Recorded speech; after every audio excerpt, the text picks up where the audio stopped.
All right, I see some people coming in here. We'll get started here in just a minute. I appreciate you guys joining, and I hope you guys find it informative and helpful. Probably get started right at like 11:31. I'll just do kind of a quick intro and uh, talk through. If you guys have any questions, you certainly can use the Q&A function on the webinar.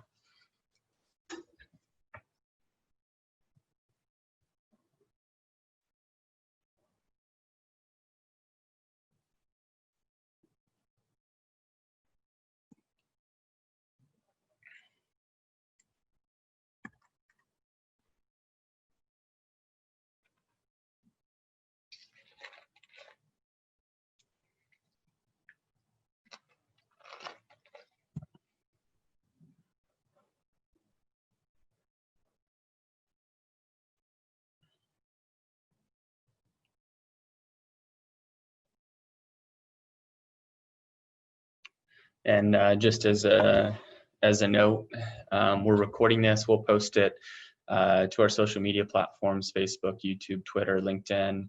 In addition, it will be on our website, Sunmore Financial, under our resources tab. So if for some reason you get obstructed during, hopefully this is working okay on a lunch break, you can pick it back up through any of those other channels as well. So I'll go ahead and dive in. Again, I appreciate you guys for joining. My name is Matt Benson. I'm a certified financial planner and the owner of Sunmore Financial. I'm a SmartVestor Pro through Dave Ramsey. So the principles that we follow as it relates to financial planning are very much focused on what you'll find from Dave Ramsey as far as baby steps. Paying off debt, having an emergency fund, saving 15% towards retirement, paying off your mortgage, saving for kids' college, living and giving like nobody else. So as we go in here, if you guys have any questions, you can use the raise hand function, which is just at the bottom there. Or if you have any questions, you can just type them in the Q&A. And then we'll try to answer those as we go through here. So again, I want this to be as interactive as you guys want it to be. And with that, we'll go ahead and dive in. So when we look at financial planning, the premise of what we're trying to do is, or the things that we want to make sure we have a solid plan around is cash, debt, insurance, estate planning, investments, and taxes. So the first one here, we call it the planning pyramid. So think on the base there, cash, debt, and insurance, estate planning, and then investments and taxes on the top. So the most important piece of financial planning certainly tends to be the most tedious part is budget. When we look at financial planning, all we're really trying to do is just make sure that money in, money out works today, it works tomorrow, it works in 5 years, 10 years, 20 years, 30 years, until you've accomplished your goals or you've passed on and you don't have to worry about money anymore. The couple pieces that we look at inside of there as it relates to cash is along the way, life's not going to be perfect. We'll get dealt some curveballs. So we have an emergency fund set up. If you have any debt besides a mortgage, what we advise our clients to do is to just have a kind of a starter emergency fund around $1,000 until all of your debt, all of your non-mortgage debt's paid off. Once you're through that, then we encourage our clients to have 3 to 6 months of expenses saved up in cash. And the function of that is kind of determined from what line of work you're in. What do you do for work? So if you're self-employed and your income month to month is pretty volatile, the basis for having a 6-month emergency fund is far greater than if you worked for the same company for the last 20 plus years with very minimal variations in in income. As you get closer to retirement, generally we like to see our clients balloon a little bit more cash. That way, if while you're working, it's easier to build up that emergency fund by picking up overtime shift or having a bonus or whatever else. But we don't have that flexibility quite as much depending on what retirement might look like. So we typically advise our clients, regardless of what their career was, to have 6 to 12 months of cash ballooned as they go into retirement. The other piece that we look at is short-term expenses or short-term liquidity. So when we think about cash, how much cash we want to have on hand, we'll look out and try and project over the next 2 to 3 years, 24 to 36 months, major expenses over the next 2-3 years that you wouldn't typically budget for. So for a lot of people, it would be like buying a new car, it would be a home remodel, it would be braces for kids, it would be a wedding expense for a kid if you were going to help out with that, those types of things. And the reason that we try to look at those over the next 2 to 3 years is when we look at something under 3 years, we're not so excited about trying to invest money for that short period of time, because the markets can be really rocky over short periods of time. Take the last 6 months as an example of that. As we're recording this here, August of 2020, the previous 6 months, we've seen COVID from February to March, markets fall about 30% in 30 days. So if you had a goal that you were investing for that was 18 months down the road, man, it gives you a lot of anxiety to invest for such a short period of time like that. So that's why we encourage people for expenses like that to maintain those expenses in just cash. And again, if you have any questions as we're going through these or any comments, if you want me to speak to the degree that you want to speak to us to speak to anything to specific questions for you, certainly just feel free to post those in the question and answer, and we can get to those. If it's relevant to what we're talking about right now, we'll touch on them here. Otherwise, we'll just kind of open it up to Q&A on the back end as well. The next thing we look at is debt. So when we look at debt, we think through, really kind of what would be good debt, what would be bad debt. So really for us, the only debt that we look at and say, hey, that's okay debt to carry would be debt around your mortgage. And this has far less to do, I think, with common myths out there is, well, yeah, but if I could, right now interest rates are at all-time lows, right? So you could, if you wanted to go buy a car and finance it, you could finance it for, probably under 4% and maybe even lower than that. Or you could go buy a new car for 0% sometimes. So sometimes we'll have people say, well, why would I want to separate from cash if I can borrow at such a low rate? Am I not, if I was investing the money and I got 8, 10, 12% return on that, and I can go borrow it at 3%, am I not profiting the difference of 5, 7, 9% on that? And you are. However, you're looking at it through the lens of life happens on an Excel sheet, which is not true. So our sentiment towards debt and trying to mitigate debt has everything to do with behavior as it relates to finance, and less to do with logic and less to do with math. You've probably heard people, again, with interest rates as they are right now, saying, well, golly, I wasn't going to buy a car, but since I can finance it for 2%, maybe I should just go finance it, and it's like, that's not really the way that we should be making decisions. It should be, is this something that we're going to do? And that's the piece that paying cash for things really helps with, is if you don't have the cash, then there you go. You can't afford it. So that's kind of our stance on that. If you do have any non-mortgage debt, we're a big fan of using the debt snowball.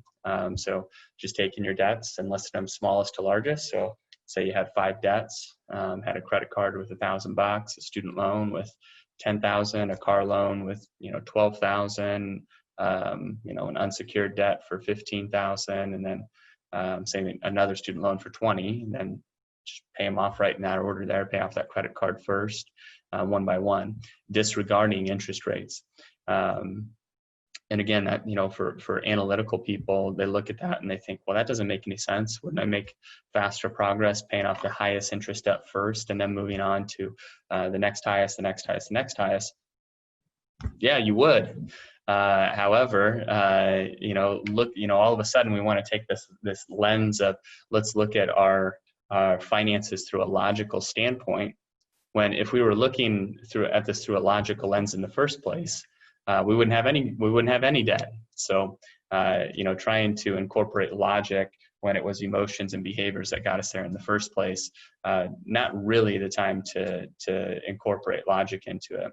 So the reason that we encourage people to do that is because the emotional satisfaction of, cool, hey, I'm making progress. I've got one done. If I started with 5 debts, I could pay off that $1,000 credit card within a really short period of time.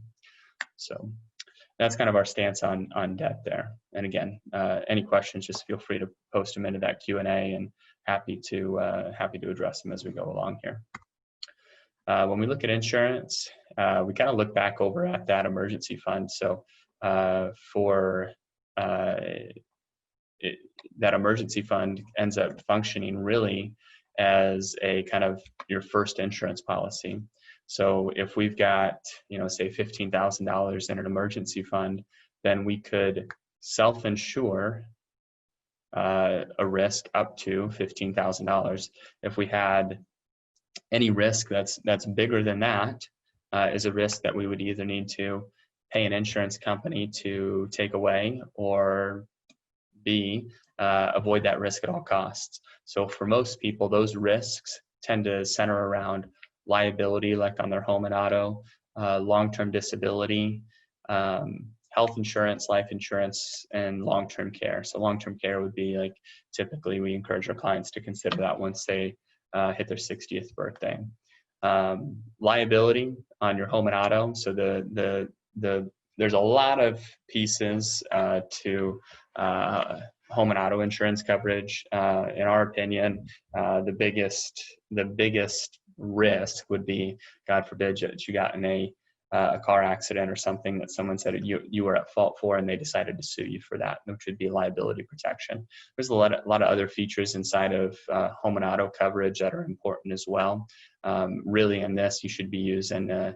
We encourage our clients to use an independent home and auto insurance agent, and the reason that we encourage them to do that is because they don't work for the insurance company. They're independent of them. So as an example, let's say you had Safeco insurance, and Safeco hiked their rates. If you have an independent agent, they'd probably represent 10, 15, 20 different carriers. So they could come in and say, well, hey, yeah, while Safeco raised their rates, AAA, they raise their rates, but not as substantially. We can transition you over here to AAA, and you still maintain that relationship with that same independent agent. So they, just because of the way that their business model is structured, it eliminates a lot of conflicts of interest. The opposite of that would be going to like a captive insurance agent, where they represent a specific insurance company, and they're not necessary, and that's not to badmouth them, but they're not so motivated to try and find you the most competitive rates. They're just trying to find you the best coverage with their insurance company. Yeah, if you have a great relationship with someone that works for a captive insurance agency, and I typically tell my clients, then it's really tough to try and buy trust. So it's perfect just to maintain that relationship with that insurance agent. However, if not, I would say you generally can find stuff that's more competitive by going with an independent agent. Long-term disability, generally we want to see our clients have around 70 to 85% of their income insured against long-term disability.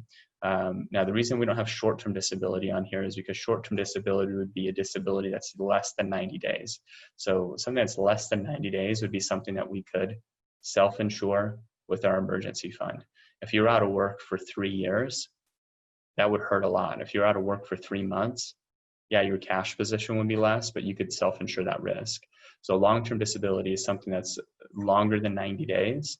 A lot of times if you work for a larger employer, your employer might provide 60%. That would be a common number that we'll see, 60% for long-term disability coverage. So if you're trying to target 70 to 85%, you could just go get a private supplemental long-term disability policy, or sometimes we'll see employers will give employees the option during open enrollment, which is right around the corner for most companies, right in November here. Sometimes we'll see they give them the option to increase that amount. However, oftentimes if they do that, it's usually the employee that has to pay for that. They'll let you usually buy it as in percentage increments higher. So those are the things that we look at around long-term disability.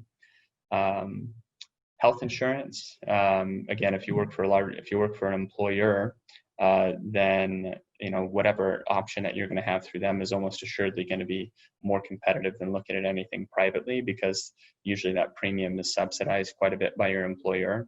In addition, they just have economies of scale and can go out and buy more competitive coverage. Or sometimes if it's a very large employer, sometimes they self-insure, so they just don't have as much overhead as what you'd have on buying an individual policy.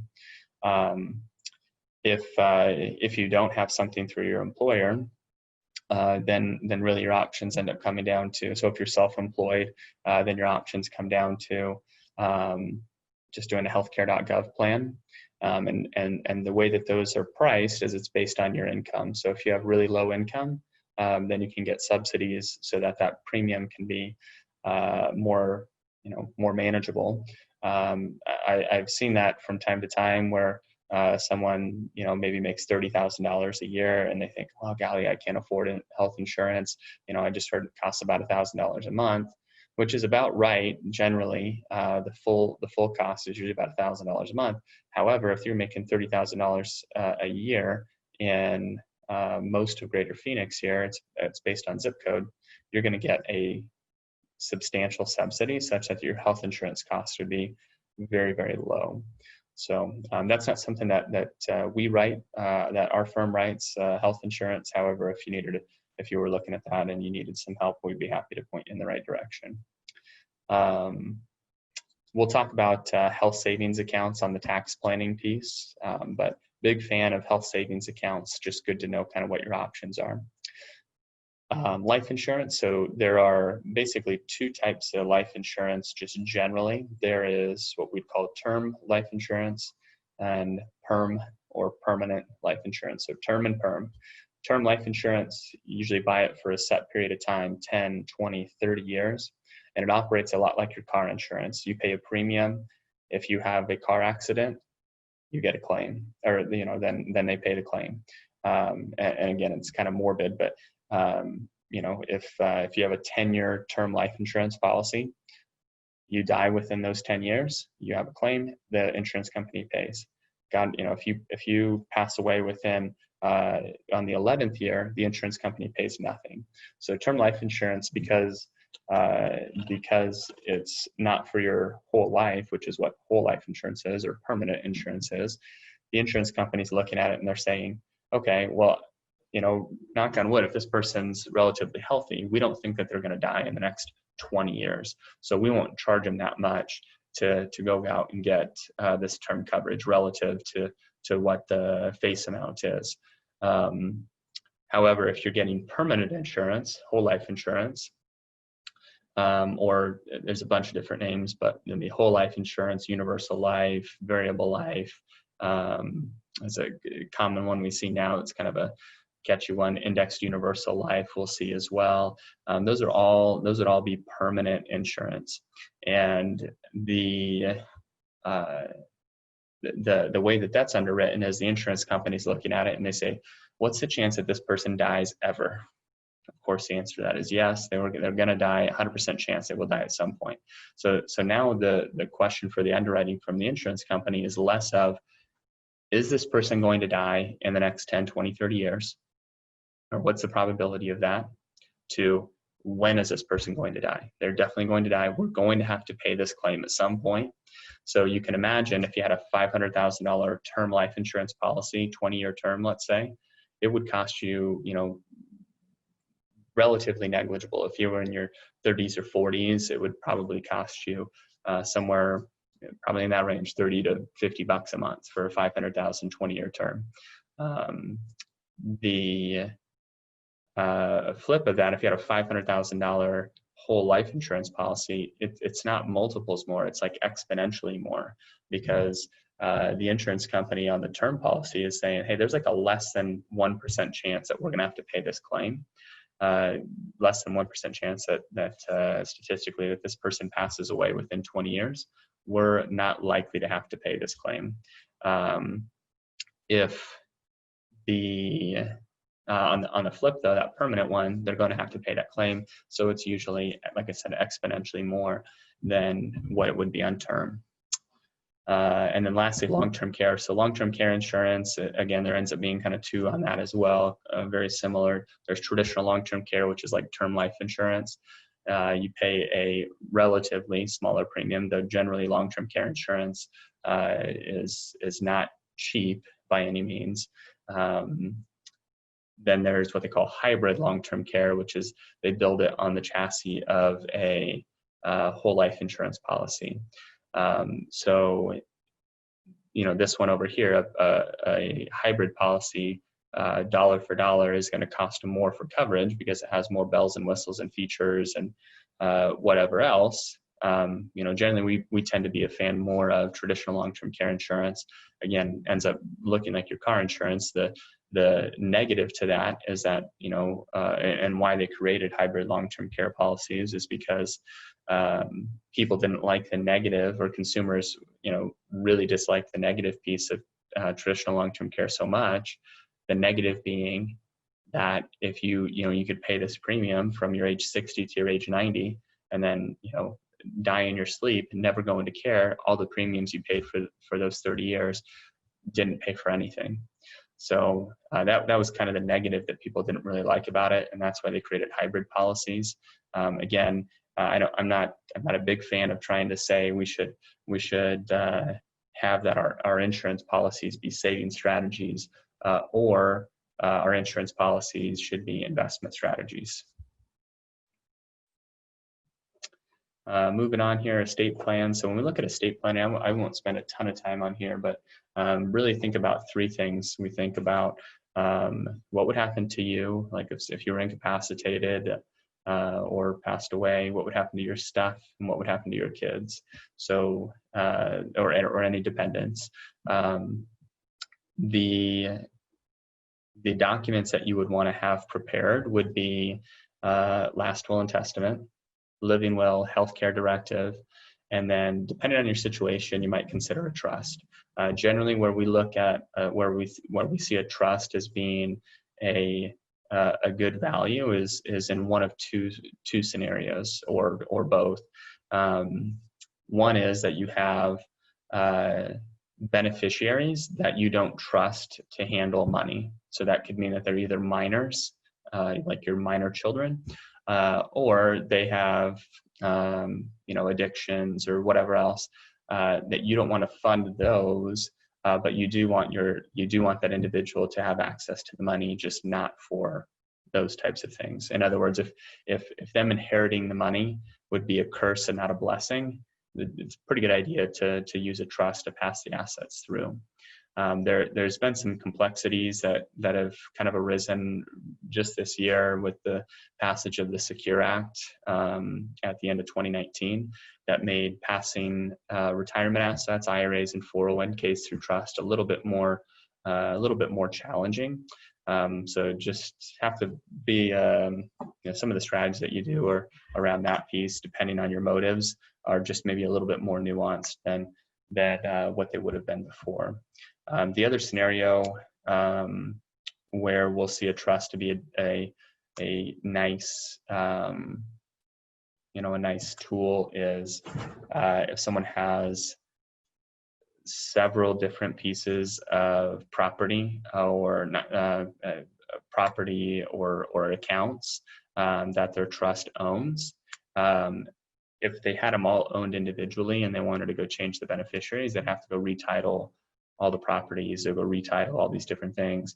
However, if the trust owns it, they can just change the verbiage in the trust and then modify that. So that can be one thing that makes things a little bit easier if you have a complex estate, to have things pass through a trust as well. But the scenario where a trust is really, all you're trying to do as it relates to estate planning and passing assets is make sure that assets pass to the right people in an efficient manner. So oftentimes we'll see people say, well, a trust, avoids probate. There's a lot of things that avoid probate. If you just do a beneficiary designation, that will avoid probate. So setting up a trust just to avoid probate doesn't really accomplish that overly well.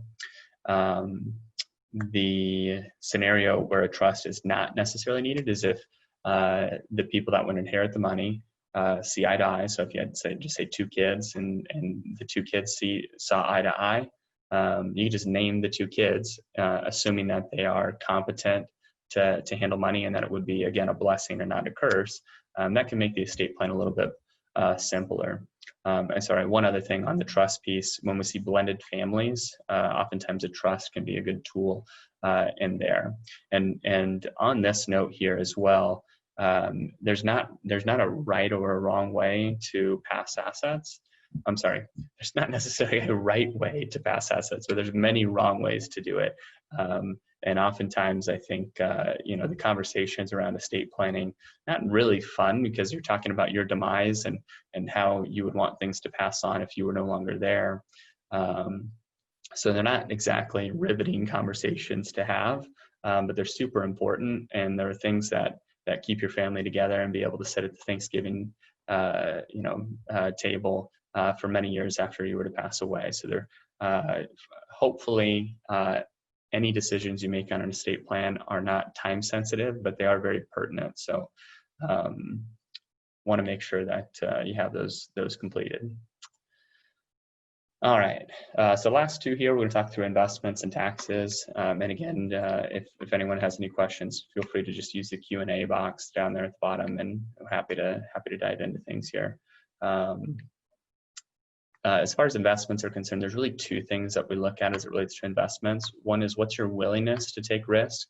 So think of that as just like your risk tolerance. So if you have, the last 6 months, this is recorded August of 2020.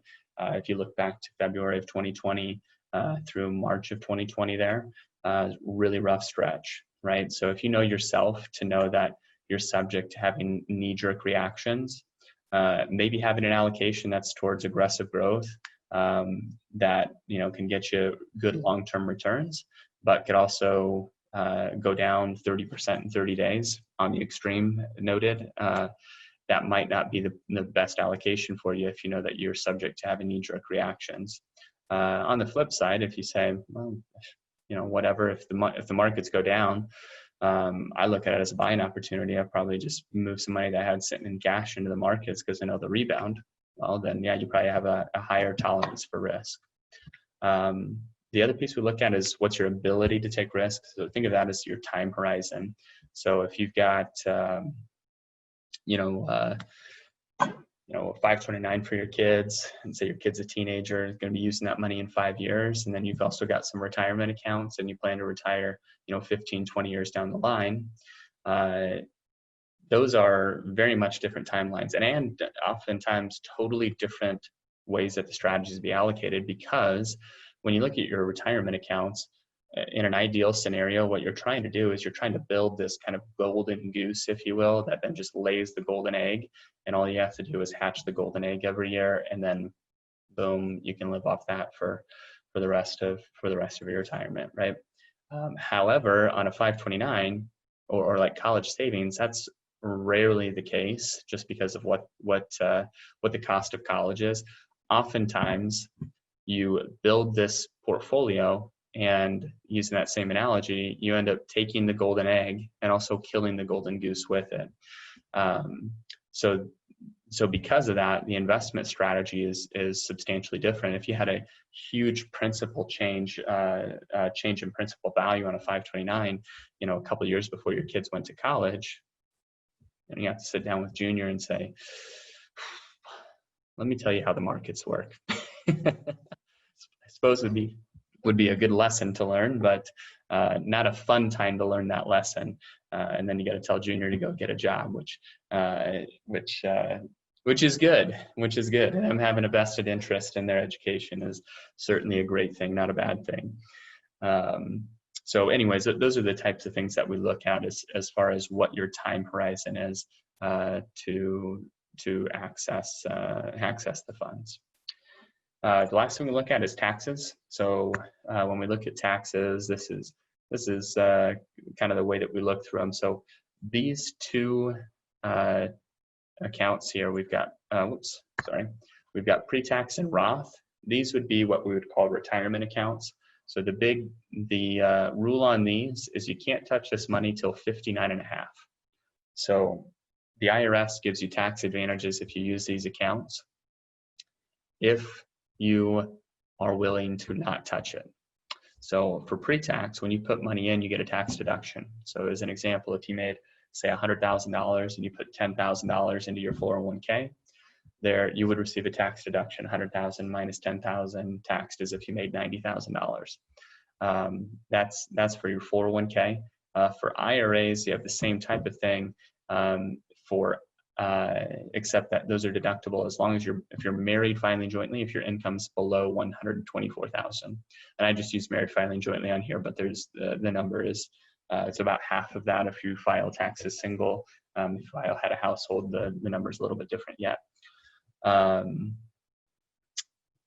The contribution limits on a 401k, if you're under 50, it's 19,500. For an IRA, it's 6,000. If you're over 50, 7,000 on the IRA, 26,000 on the 401k. So again, going back to the tax example, 100,000 minus 10, taxes if you made 90, that 10,000 goes in. It grows tax deferred, meaning when it pays a dividend, it's not taxable. If you were to change from one fund to another, that's not taxable because it maintains in this account, which is tax deferred. When you take it out, that's when it's taxed. And it's taxed at ordinary income rates. So whatever the tax rates are in the future. Roth IRAs, they're just the opposite. We're just saying, I'll pay the tax today. So instead of paying it on the back, I'll pay it up front.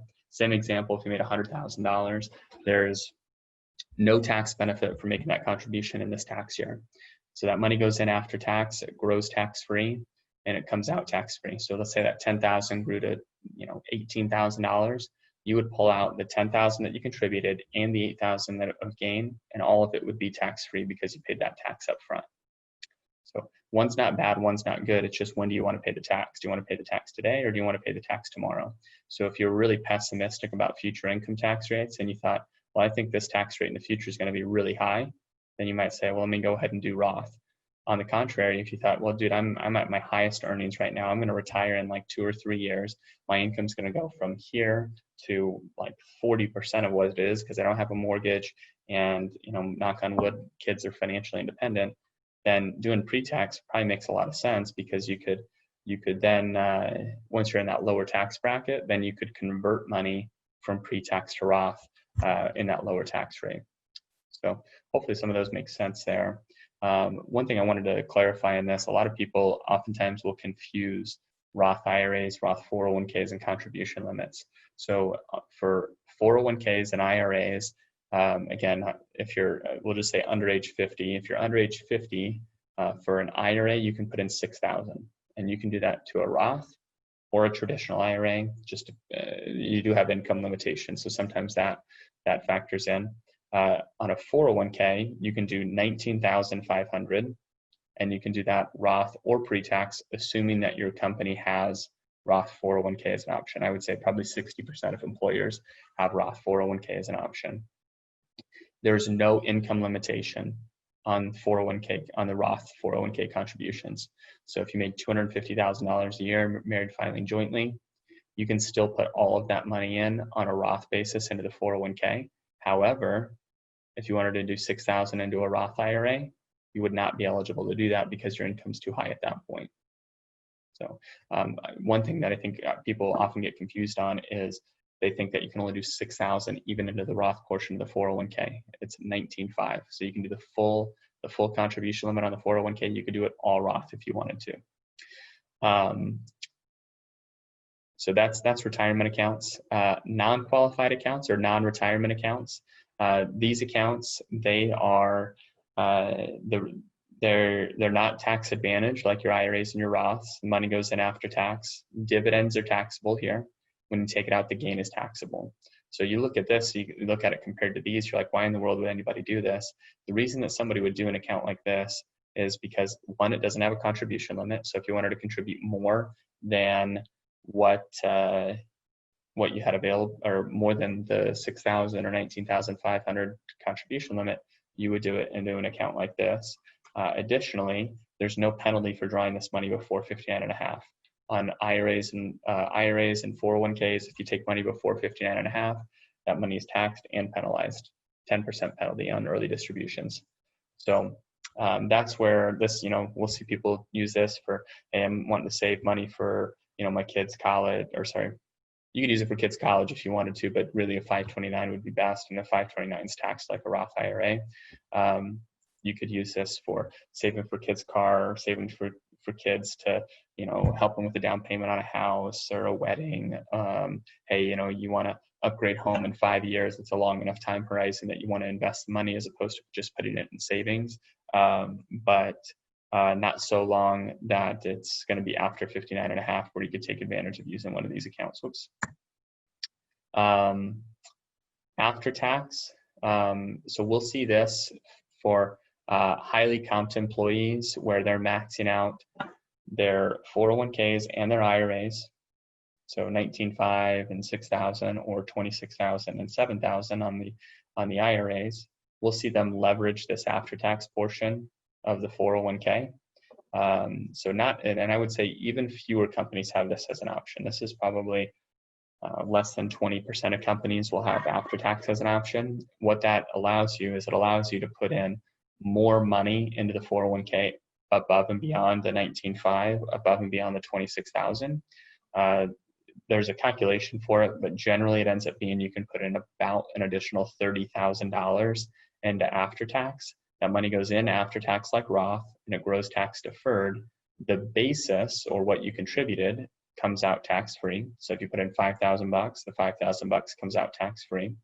And then the earnings, let's say it grew to 7,000, the earnings is taxable. So the 2,000 of earnings would be taxable. However, this is the reason it's super cool, is you can move this money to a Roth IRA, to a Roth IRA at any point. So if you wanted to move that to a Roth, you could do it every pay period, which would be tedious. When we have clients that are doing this, we usually do it twice a year. Once in January, once in July. The reason you do that and move it in there is because if you move that 5,000 of basis in here, and now it has 2,000 of gain, that 2,000 of gain in here is not going to be taxed. However, in here it would be. So that's why we do it that way. The last one is HSAs, health savings accounts. These are like a unicorn investment account. When you put money into this, it goes in as a tax deduction. It grows tax deferred, or tax free rather, and then it comes out tax free as long as you use it for healthcare expenses. So it's, as you can see, compared to everything else here, the money you put in there, as long as you use it for healthcare expenses, you never pay tax on it. So they're super, super compelling.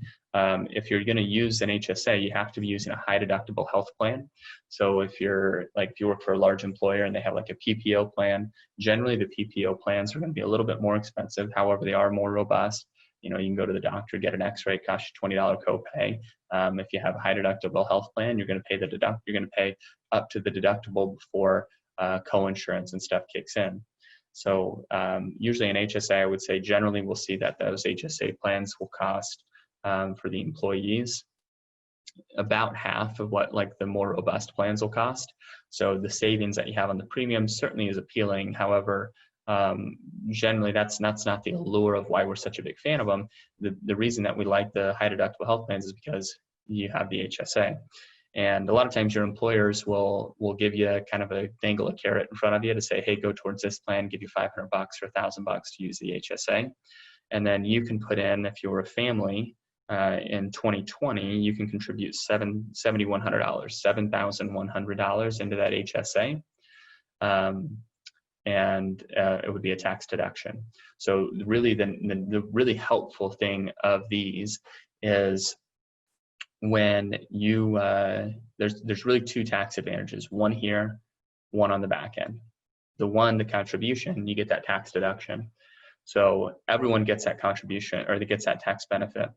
However, if you're using the money out of the health savings account, like within, a couple months of when you're contributing it, you're really not getting any tax-free growth, because you're taking the principal and the growth just as fast as you're putting it in. What I mean by that, by the way, you can invest this money like your 401k if you weren't aware. So the money in a health savings account you can invest. When you take the money out, again, it comes out tax-free.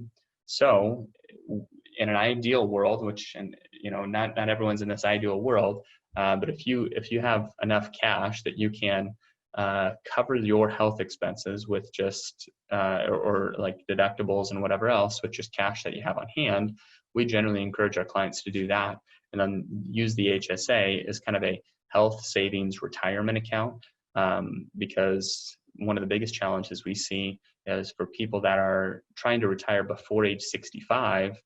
One of the biggest challenges right now is health insurance costs a lot of money. So if we want to try and retire before 65, if we could have $20, $30, $40, $50,000 in a health savings account, gives us a lot of options to be able to say, yep, let's go ahead and do it. I feel comfortable doing it because I know I've got this big nest egg for health expenses. If I have you could have a less robust health insurance plan or something, because that would have a lower premium because you've got that big health savings account. Probably the last thing here on these HSAs, a lot of times people confuse them with FSAs, flexible spending accounts. Flexible spending accounts, those still exist, and those are the plans where if you don't use it, you'll lose it. So those have been, anyway, people confuse them with HSAs. An HSA is like your 401k. If you leave your employer, you take the money with you. It is your money. It rolls over year over year over year. Unlike the FSAs, where you can invest the money and you lose the money at the end of the year if you don't use it. So that is all I have to talk about as it relates to kind of our financial planning 101. We'll plan to do webinars like these once a quarter. If you have topics that you'd like to see us talk through, we'd love to hear what you'd like us to talk through, and be happy to answer any questions. If you have any questions, feel free to post them in the Q&A here. Otherwise, you can email us at info@sunmorefinancial.com, or hop on our website, sunmorefinancial.com. If you'd like to schedule an introductory phone call, there's links on our website to do that. So I hope it's been helpful. We appreciate you joining our initial webinar, and look forward to helping you in the future. Thanks so much.